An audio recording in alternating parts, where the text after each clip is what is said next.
the motivation for me, this aha moment, if you will, was we're building something that isn't there yet, but we'll get there. And that was, when you're ready to build a Millennium Falcon or something else, like, we'll be there for that, because that would be cool.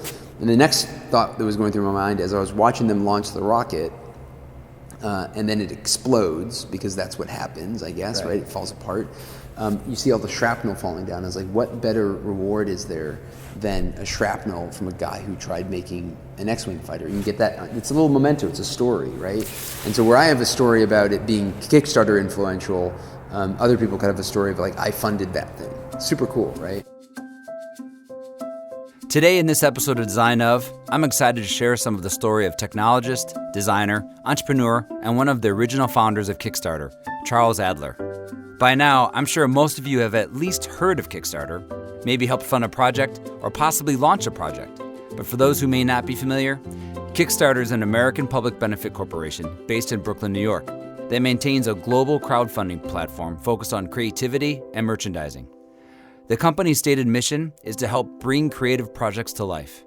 Kickstarter has reportedly received more than $4 billion in pledges from 15.5 million backers to fund over 250,000 creative projects, such as films, music, stage shows, video games, technology, and food-related projects, just to name a few.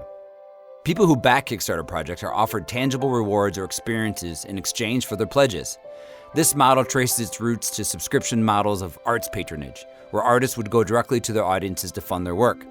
But for more on that, let's get to know Charles and how he found his way to this once-in-a-lifetime opportunity. I started with the only question I could think of, which is, how in the world did you even get this opportunity? Brilliant, I know. Yeah, so it actually, I would say two things. It has to do with dropping out of school. It has to do with the place that I worked when I dropped out of school. I would argue the community within that corporation. And it very much had to do with subsistence, and then maybe the other part of this, like, nomadic part of my life, which is to say I moved quite a bit, and I was living in New York at the time. So how that all comes together is there was a friend of mine, or a guy who became my friend, at this company that I was working at, this agency that I dropped out of school for. Right? In Chicago. In Chicago. He was in Chicago, and this is now 2006. So I had moved around a lot in that period of time, from 96 to 06. And in 06, I was living in New York. I just quit that agency that I'd worked at, and was starting up my own design practice, web development, product development practice, which is to say I quit, bought a Mac, and said I'm open, right? And so this friend of mine, I would say I think connecting the dots outside of just, like, skill, right? And so when I say skill, what I was doing for the majority of that time was, at the end of it was strategy, and I became a partner at this firm, in business strategy, if you will, or product strategy, but also information architect, which I think is still maybe a word, but, architecting the information of a website, and some development and design. And so him knowing that, and him also being college friends with one of the guys I would end up partnering with on Kickstarter. So before we get too far into the story, let me first talk about the three original partners. Kickstarter launched on April 8, 2009 by Perry Chen, Yancey Stickler, and Charles. Since its launch, Time Magazine, for example, called it one of the best inventions in 2010 and one of the best websites in 2011, just to name a few of its accolades. All three of the founders are creatives in their own right and coalesced at just the right time. They were freshman college roommates, and so it was the typical call where Perry, Kickstarter co-founder number 1, I'm number 3, calls Scott Hebel, mutual friend, and says, "Yo, do you know anybody who can help with, like, design or strategy or product development?" And he's like, "Well, I know there's one guy who," right? And so that's how the connection was made. And so that was maybe the end of 06, beginning of 07. Perry was living in Brooklyn. I was living in Brooklyn. And so we just got in touch, jumped on the phone, And what I would say is in that moment when Perry was describing what would become Kickstarter, what was in his mind, and I can give you backstory of his story, but at least at the moment we got introduced, he was telling me the story, not an elevator pitch, right? Kind of like this conversation. My recollection is, stopping him about 2 or 3 minutes into the conversation, saying, "I got it, like I get it." And that moment for me was this kind of watershed moment of all of that past that I just gave you. The past that Charles and I talked about was really us going back into his early history and talking about all the projects he had done up to Kickstarter. Charles is a great storyteller, and we explored mutual friends and his past fascination with technology, and it took us quite a while to get on track. We have all these circle of friends. Okay, yeah. And I can't believe I'm finally just meeting you. Yeah. I actually think we've probably met before. Is that right? I don't know. I mean, between like Matthew and Tan and Hoffman, you mean? Yeah. Okay. And Yeah, Victor, yeah. I think you know Victor Saad too. Yeah, right? I know Victor very well. And I are really good buddies. So Okay. all of those guys have been on my show. Oh, no shit. Which is hilarious because they kept saying, "Hey, have you touched Charles yet?" I'm like, "No, I want to meet him." And so our email, I was looking at an email. It's been like 2 years or something. But I digress. Charles grew up in Connecticut, and as he called it, in the land of Martha Stewart. Fun fact, he called it that because one of her shows were filmed there. Growing up, he was interested in street art, skateboarding, breakdancing, and all the forms of music that aligned with those interests, like punk, hip-hop, and electronic music. He was also very interested in outdoors, cycling, and was an Eagle Scout. So he was already a pretty amazing mashup that was also into computers. He attended Purdue University, and while there had early access to the internet because of Purdue's state funding and connection to the Department of Defense. He decided to drop out, but did work with some design agencies and created several side projects where he developed sites for musicians that shared music, art, and brought people together. Really before that was even a thing. All of that past that I just gave you kind of washing over me and saying, oh, what he's talking about, how he's framing, say a way to think through solving the problem that I've been trying to effectively play with as side projects, subsistence and otherwise, is actually something that could be a business. This is cool. And I'll add this other layer to it, which is, that whole decade that I was working at this agency, and arguably maybe even when I quit and started my own studio, I always admired those folks that had gone out and thought of something to build that was innately built for the web and the internet, right? And so this was, if you want to add another layer of excitement to what Perry was talking about, it's like this felt very innate to what I would argue is the values of the internet, right? Connecting disparate individuals around a common goal or common interest. It was about creative self-expression. It was about community and just connection.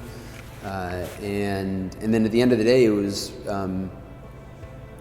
enabling creative people to produce and distribute work in a very kind of DIY punk rock way, without the guise of someone thinking about how big that thing needs to be in order for the group of them to make money. So it's kind of a reference to industry, right? So anyway, so we met by virtue of mutual friends. Yeah. So how long from that, this may be too big of a jump, but how long from that first call to the point where you were collectively working together and that was like immediate. This was a thing. Yeah. So that was pretty immediate. So at the time, so I should pause and just say, Perry had run into a situation in his life that led to the result was frustrating for him, and that was back in 2001 in New Orleans. You can read about that. That's like on the internet. I don't know. The story of Perry in New Orleans goes something like this. Perry attended Tulane University in the Big Easy, and in late 2001, Perry was working as a musician. After experiencing difficulty in getting 2 Austrian disc jockeys and the venue management to commit to a performance without money up front, he developed an idea to connect investors with artists and musicians that would enable the latter to produce, develop, and promote their work. He imagined a process where fans could pledge money to see a performance. And if enough money was pledged, an amount sufficient to cover the production cost of the performance, fans or participants would be charged and the show would take place.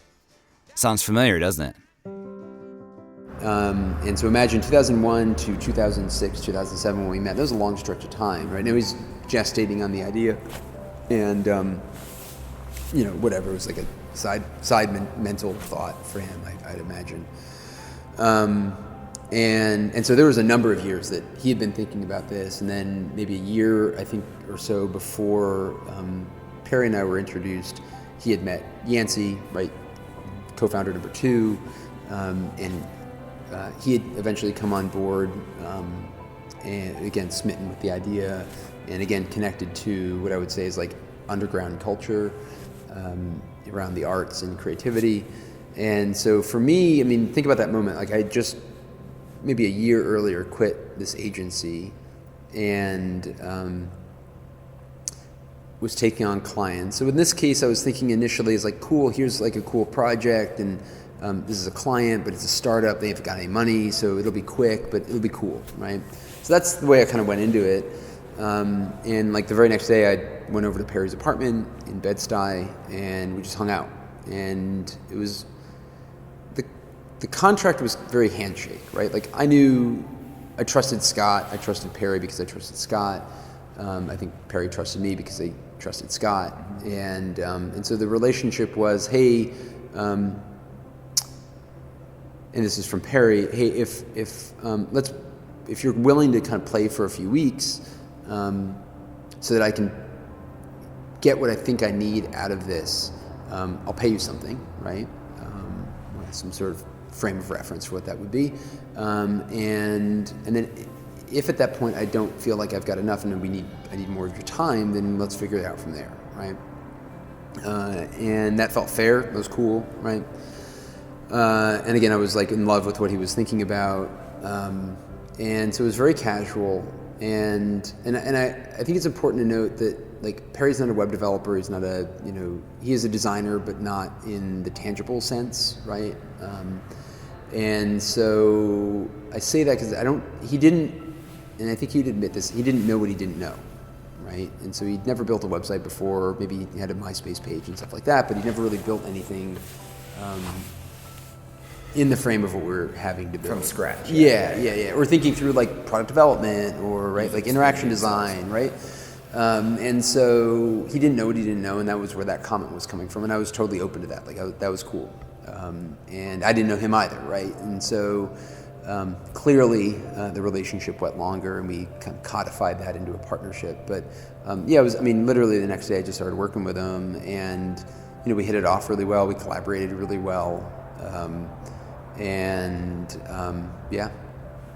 Awesome. Yeah. Well, I know there's a lot of things kind of published about this, but I have just a couple questions of curiosity. Yeah. Because as a design firm owner, yes, I've had probably 50 of those meetings. Yeah, You know what I mean? Totally.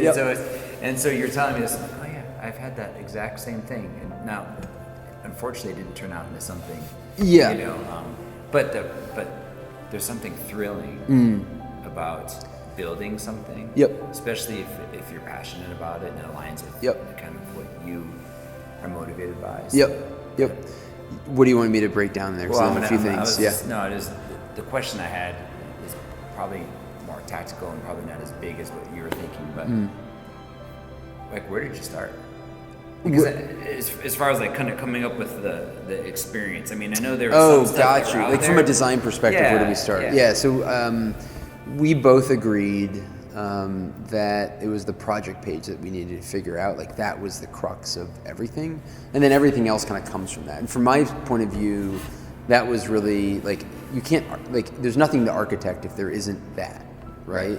Effectively, the home page and any index discovery kind of page. Profiles are all going to be built around what I would say is the cornerstone of what we were wanting to build, which was a project page. So from day zero, it was always like there was a page that you were going to go to, and you were going to see this thing, hear this person out, and that would be the path into funding that project. So yeah, we were just obsessive about that, and then everything kind of built around it. I think that's fairly commonplace at this point, Yeah. right? But maybe on the bigger frame, to talk a bit about like how I got involved. Maybe again, this is a little bit of a makeup of me. Like even when I was working at this agency, like I was in love with the call it the craft of what we do, and so I was working all hours, whether it was for Deutsche Bank, right, who was one of our clients, or whether it was for subsistence. And I always there was fluidity between those things, right? I'm on the plane going to London to go meet with Deutsche Bank, and I'm working on my laptop, working on subsistence stuff, while also swapping back to some PowerPoint slide or Keynote slide, right? So whatever. And so it was very fluid. And I would say, when I say start an agency, it was an agency of one. So I didn't have any like overhead, literally no overhead other than like my apartment, right? And so it was very easy to make this decision, because it was really just my time, right, that I had to manage between like other clients. And I will say though, like when I first met Perry and we first started working, there was another agency that they were working with on the development side.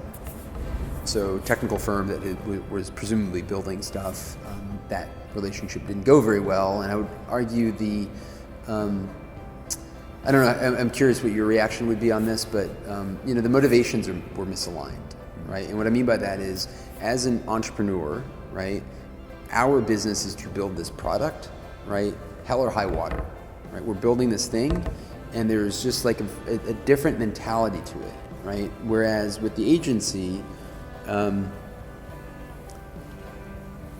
you have staff to deal with, right? And what I mean deal with, I mean like pay their employment, right? There's probably your office that you need to deal with. So there's all this overhead that you need to deal with day to day, and that is, the economics there are probably incompatible with a startup.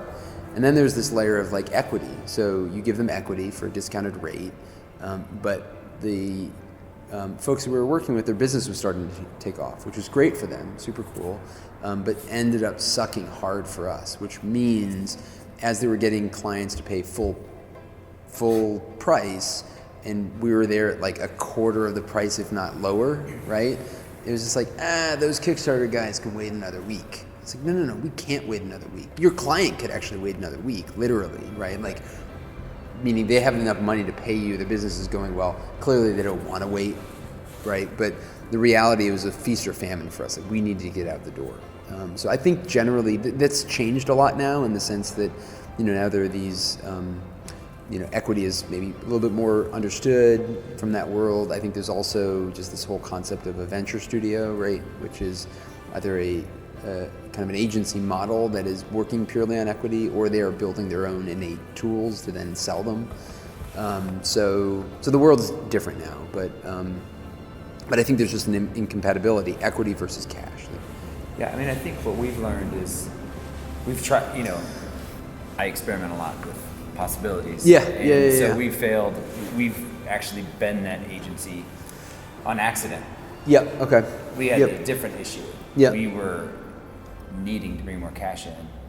And so we had to say, hey, can we, push you a little bit so we can finish this work? And also, quite honestly, it was embarrassing at the time, because here I was, they came to us, we had a great reputation, all of a sudden we're struggling or whatever. Yeah, well, that's optics too. So I think that's interesting. Yeah, for sure. You need to spend more time on business development or whatever, right? Yeah. So two things happened. What we did is, one, don't take it unless you're going to treat it like a full paying job. That was part of our perspective. So that means, since that's not our full-time thing, we limit it. And then the number thing is, hey, if you truly, we have a respectful, trustworthy relationship, and let's be transparent. And then we would just have really transparent conversations. Yeah, which I think part of that transparency is understanding the mechanics of each other's business. For sure. Right? And I don't know, I think that's just a difficult one. Does that mean that you had to take over a lot of the technical stuff, or build a new team, or? Oh yeah. So we ended up firing that team. We went through two more teams, and then finally hit it with the fourth team, which was like 100% ours, like built, meaning individuals. Mm-hmm. They were And I actually love this story. So in the throes of like meeting Perry and Yancey, starting to work with Perry on product, I'd gotten itchy again living in New York. I'd been living there for 3 years and I wanted to move out west again to California, so I did that. Still doing Kickstarter. And in the throes of being out there, my wife became pregnant, and it sounds magical. And so we ended up moving to Chicago for, sort of family help on that front. And I say all that in that we were moving all around, so we were already kind of virtual. And so the final team that we had hired was spread out around the country. We had a guy in Houston, a guy in, I think, Sarasota, Florida, and then another guy in Walla Walla, Washington. That's fun to say. Isn't it totally? Yeah. He ended up working for us full time for a number of years, and then recently moved back. A couple of years ago, moved back to Portland. So he's back in the same vicinity, but not in Walla Walla. Yeah, Walla Walla's awesome. Yeah, totally. So anyway, so that was, I would say, like just the mechanics backstory of that, and note, we didn't launch until April 28th of 2009, so there was a long stretch even when I got involved, right? Let alone Yancey a year longer, and Perry, 2001. That's a kind of a crazy. How did you personally make ends meet? Like, were you still doing jobs? Yeah, I was still doing. So, two things. My wife had a day job, right? So sugar mama, and I was like weaning off clients. I had this one last client that I couldn't shake, right, which is good, right? But it finally came time to drop them and basically hand them off to some folks to manage the account, because Kickstarter was launching and starting to pick up speed, and I wanted to spend more time on it. And quite frankly, it was just getting exhausting just staying up till, the work pattern was get up at 6, go to bed at 2, right? And it was like from 2 to 4 is kind of like when you're getting the agency, the client work done, which was disrespectful of them. At the tail end, it was mostly friends of mine that I'd contracted to do the tactical work, and I was basically doing client management, oversight. So tell me, for you, what was the moment that you said, this is a thing, or Kickstarter's going to make it, or however you want to define that? Like, was there ever a moment where you're just like, ooh? Yeah, so I mean, it's funny because I think everybody wants this, like, the aha moment, right? As whatever the ad campaign was, right? That aha moment. And I think really it's a series of progressive little, like, wins. And I think a lot of that goes into the it's like the unfortunate psychology of this sucks and we're not quite there yet, right? And I mean, quite frankly, I could say that about Kickstarter still. It's like, it's awesome, and I'm happy where it is, but it's not entirely where I would like it to get to, right? There's always more, and so maybe the first. But I mean, you had to. Let me rephrase that. I'm assuming. Yeah.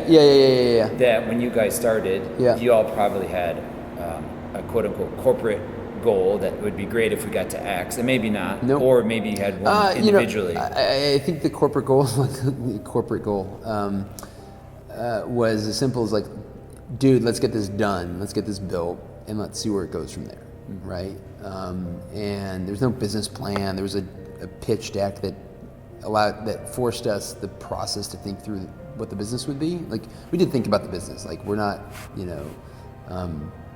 kooky or whatever, but I think I describe what I'm trying to express the point that we didn't obsess over the business, right? And there wasn't a $1 billion exit in mind, right? I think it's also important to note that those stories are so few and far between, right? That the majority of companies you never hear about because they never even make it, right? Or it feels like a lot of companies, especially in the digital / web space, however you want to describe it, they might start with the passion, but it's all about the buyout. It's all about the exit. It feels like that's the common story. I think there's a play between those two things. I think you can get into a whole discussion around how that I think that's an evolution. Yeah. You know, and look, at the end of the day, like you're looking at these other companies that are blowing up, you know, meaning hitting success, and that's not going through our mind, right? Like, this is gonna be amazing, this is gonna be cool, nobody's working on this thing, or here's a few folks that are working on similar things, but, you know, they suck, right? Of course. And well, let me ask the question differently. yeah. Okay.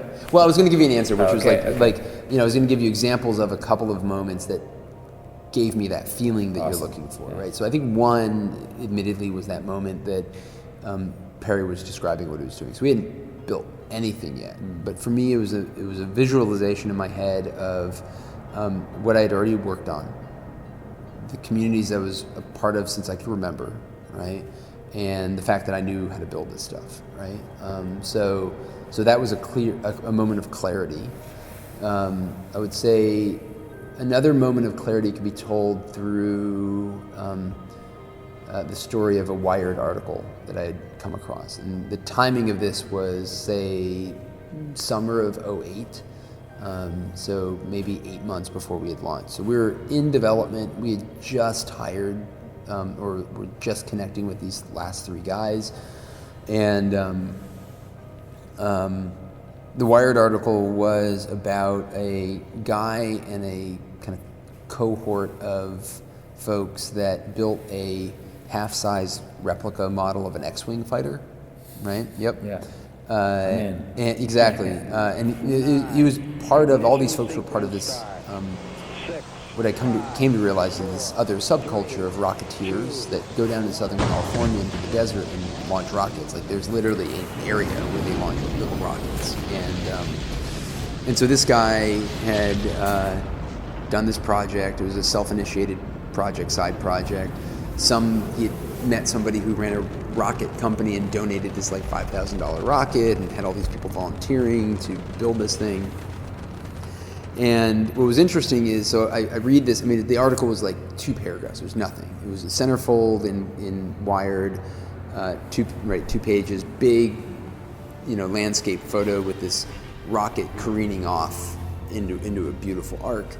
And so I look it up on Google, and come across a number of folks that had recorded the launch and the kind of the day, because clearly there's other people that were obsessed about Star Wars, right? And so the part of the story that was really interesting to me was right before he launched the rocket, there's like a little pedestal of some sort, where he is, you know, sort of christening the rocket and thanking everybody for coming out. So there's a small audience of folks that had come out, and he was saying something to the effect of, like, thank you for to the folks who donated the rocket, thanks to all the volunteers who've done this tirelessly for like 2 years or whatever it was that they worked on it.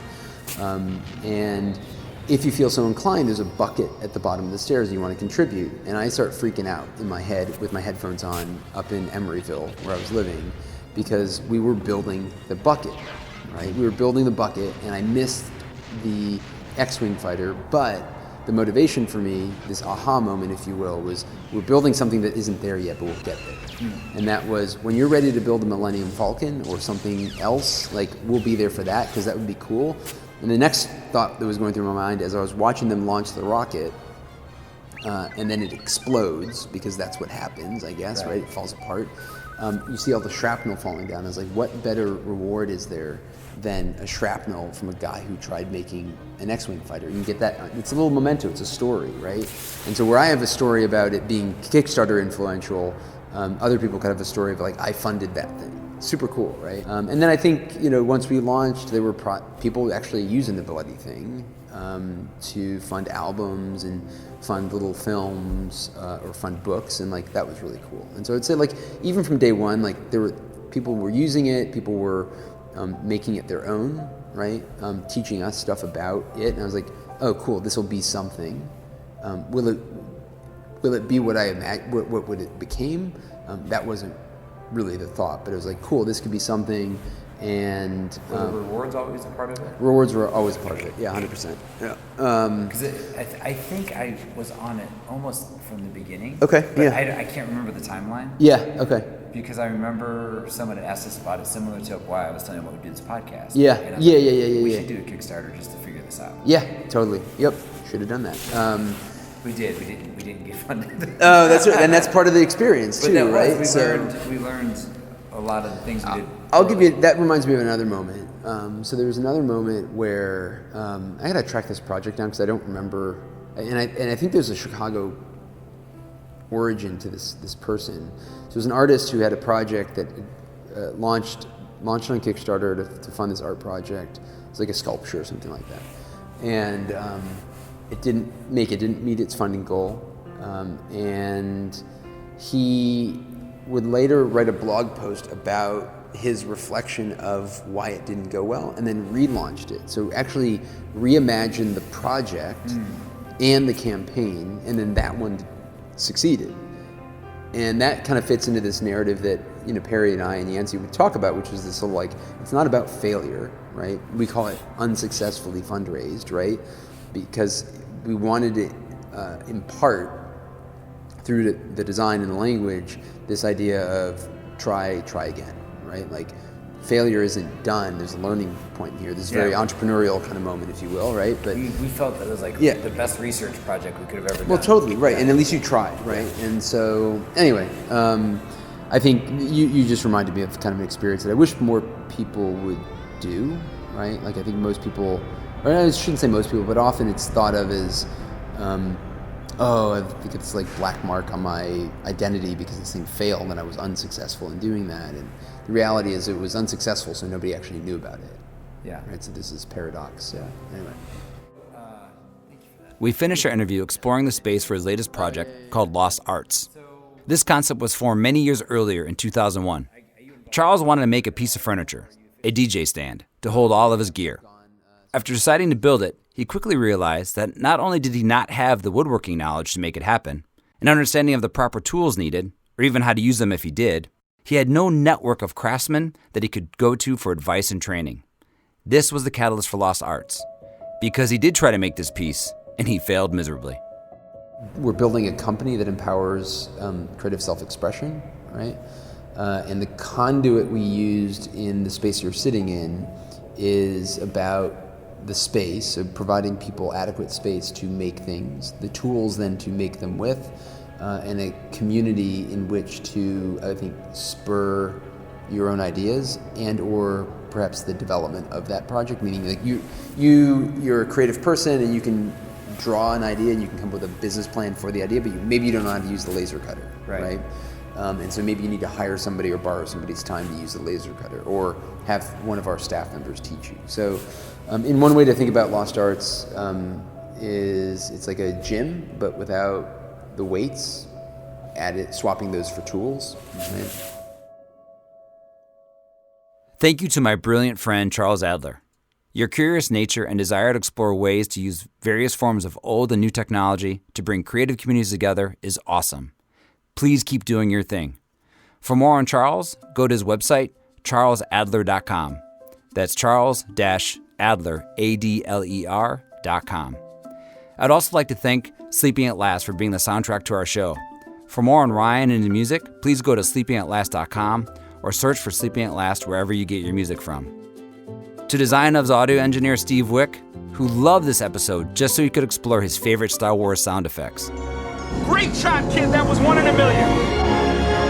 Remember, the Force will be with you, always. I hope you enjoyed this episode as much as I did making it. If so, please give us a ranking on iTunes or wherever you get your podcast from. Tell others about our show and stay tuned for the next episode. Please follow us on Twitter at Design of Podcast and check out our site at rule29.com/Design of Podcast. See you next episode.